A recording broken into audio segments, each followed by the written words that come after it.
Hello बच्चों, आइए प्रश्न को देखते हैं। x के सभी वास्तविक मानों के लिए एक फलन दिया गया है 1 minus x plus x square बटा में 1 प्लस एक्स स्क्वायर का न्यूनतम मान होगा। और यहाँ पे चार विकल्प दे रखे हैं। चारों विकल्पों में जो सही विकल्प होगा उसका चयन करना है। प्रश्न को हल करने से पहले इसकी मुख्य अवधारणा के बारे में चर्चा कर लेते हैं। मुख्य अवधारणा तो यहाँ पे देखो, न्यूनतम या अधिकतम मान निकालना हम लोग प्रथम अवकलज परीक्षण से सीखेंगे।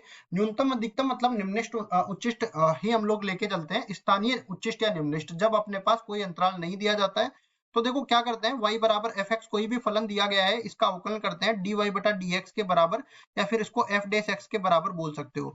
अब क्रांतिक बिंदु मेरे को निकालना है तो एफ डेस एक्स को 0 के बराबर करना पड़ेगा। और यहाँ पे मान लो कि दो क्रांतिक बिंदु निकल के आगे x1 और x2, और ये भी मैंने निर्धारित कर दिया कि x2 का मान x1 से बड़ा है। अब संख्या रेखा पर दोनों मान यहाँ पे रख देते हैं, दोनों क्रांतिक बिंदु, ये x1 आ गया, ये x2 आ गया।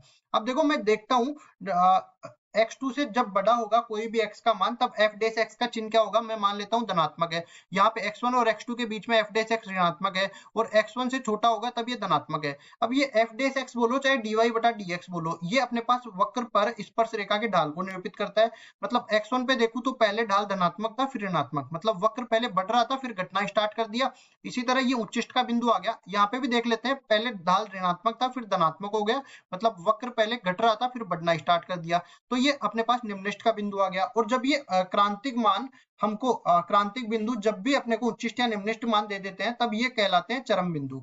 अब चलते हैं सवाल में, इसी तरह हल करने वाले हैं इसको पूरे को हम एफ एक्स के बराबर मान लेंगे। एफ एक्स किसके बराबर है, एक माइनस में एक्स प्लस एक्स स्क्वायर, और नीचे कितना है, नीचे अपने पास एक प्लस एक्स स्क्वायर, एक प्लस एक्स स्क्वायर। तो हमें क्या करना है, x के सभी वास्तविक मानों के लिए इसका न्यूनतम मान ज्ञात करना है। तो एक बार अवकलन करेंगे f डेश x हो जाएगा। अब देखो u बटा v से करेंगे इसका अवकलन, तो क्या हो जाएगा, देखो v को इसी तरह रखेंगे u का अवकलन हो जाएगा, माइनस में u को इसी तरह रखेंगे v का अवकलन हो जाएगा, और नीचे v का वर्ग हो जाएगा। तो ये इसी तरह बनेगा, एक प्लस एक्स स्क्वायर को इसी तरह रखेंगे और इसका अवकलन हो जाएगा। देखो एक का तो 0 हो गया, इसका माइनस एक प्लस 2x हो जाएगा, इसी तरह माइनस के साथ में अब देखो u को इसी तरह रखेंगे, एक minus x plus x square, और इन नीचे वाले का हो जाएगा अवकलन। तो ये क्या बन जाएगा, एक प्लस 2x के बराबर, नीचे भाग लग जाएगा किसका, हर के वर्ग का, तो एक प्लस एक्स स्क्वायर इस पूरे का वर्ग हो जाएगा। अब उसके बाद देखो ऊपर वाले को हल कर लेते हैं हम लोग। ये क्या बनेगा, एफ डेश एक्स बराबर में ये अंदर गुणा हो जाएगा, तो एक बार तो माइनस एक से गुणा होगा तो माइनस एक, माइनस एक्स माइनस में एक्स स्क्वायर, अब 2x से गुणा होगा तो प्लस में 2x प्लस में 2x स्क्वायर प्लस में 2x की घात 3। अब देखो इसी तरह ये भी गुणा होगा, तो ये एक से गुणा होगा, लेकिन माइनस एक से गुणा करते हैं क्योंकि माइनस चिन्ह यहाँ पे भी है। तो ये क्या बनेगा, देखिए माइनस में एक प्लस एक्स और माइनस में एक्स स्क्वायर, ये बन गया। अब माइनस 2x से गुणा करते हैं तो ये कितना बनेगा, माइनस में 2x, और ये माइनस माइनस प्लस का हो जाएगा 2x स्क्वायर, और ये अपने पास फिर से माइनस का हो जाएगा, माइनस में 2x की घात 3। नीचे भाग किसका लग रहा है, एक प्लस एक्स की घात 2 इस पूरे का वर्ग। अब इसके बाद इसको हल करते हैं तो f डेश x का मान किसके बराबर आ जाएगा, यहाँ से जो कट रहा है उसको काट देते हैं। तो देखिए 2x की घात 3 और 2x की घात 3 कट गया, और क्या कट रहा है, माइनस में 2x प्लस का 2x कट गया, और कुछ भी कट रहा है क्या, यहाँ पे देखो प्लस का x और माइनस का x कट गया, और कुछ भी कट रहा है क्या, एक्स स्क्वायर माइनस का, एक्स स्क्वायर माइनस का, और 2x स्क्वायर प्लस का, ये भी कट गया।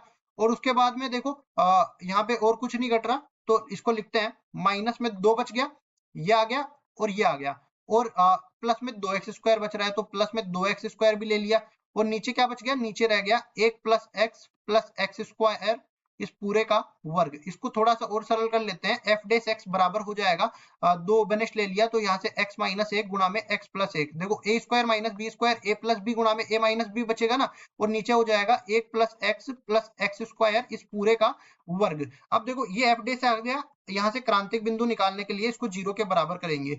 तो जब मैं एफ डेश एक्स को 0 के बराबर करूंगा, और क्रांतिक बिंदु में देखो वो सारे बिंदु लेते हैं जब ये अपने पास 0 के बराबर होता है, और जब ये इसको अपरिभाषित बनाता है। तो नीचे वाले का मान कभी भी 0 के बराबर नहीं होगा, क्योंकि ये अपने पास द्विघात बहुपद ऐसा है जिसके d का मान 0 से छोटा आएगा, मतलब ये हमेशा ही धनात्मक रहने वाला है, तो इसको तो 0 के बराबर कर देंगे गुणा करके। और जो बचा हुआ है x माइनस एक गुणा में x प्लस एक, इसको करेंगे 0 के बराबर।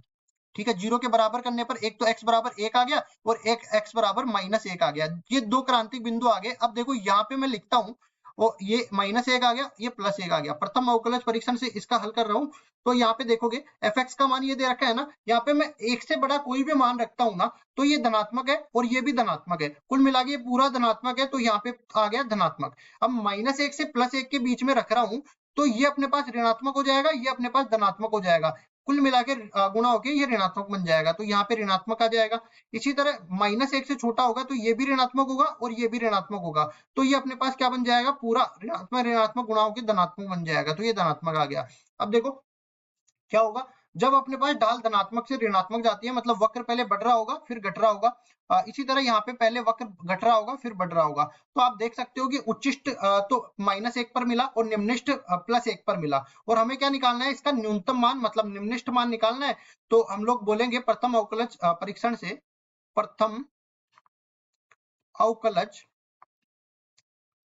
परीक्षण से स्पष्ट है, परीक्षण से स्पष्ट है कि x बराबर 1 पर f(x) का न्यूनतम मान मिलेगा, f(x) का न्यूनतम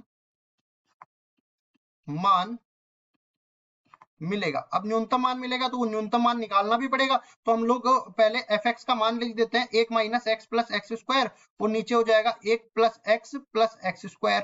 तो यहाँ से f1 निकालते हैं जो कि न्यूनतम मान है, या इसको इस तरह से बोल देते हैं f1 किसका है, f(x) का न्यूनतम मान है। f(x) मिनिमम बराबर f1 बराबर हो जाएगा 1 - 1 + 1 और बराबर हो जाएगा 1 + 1 + 1, तो कुल मिला के 1/3 के बराबर निकल के आ गया। यही अपने पास f(x) का न्यूनतम मान है। तो देख लेते हैं कौन से विकल्प में 1/3, डी विकल्प में, तो डी विकल्प बिल्कुल सही उत्तर हो जाएगा। आशा करता हूँ ये सवाल आपको समझ में आया होगा।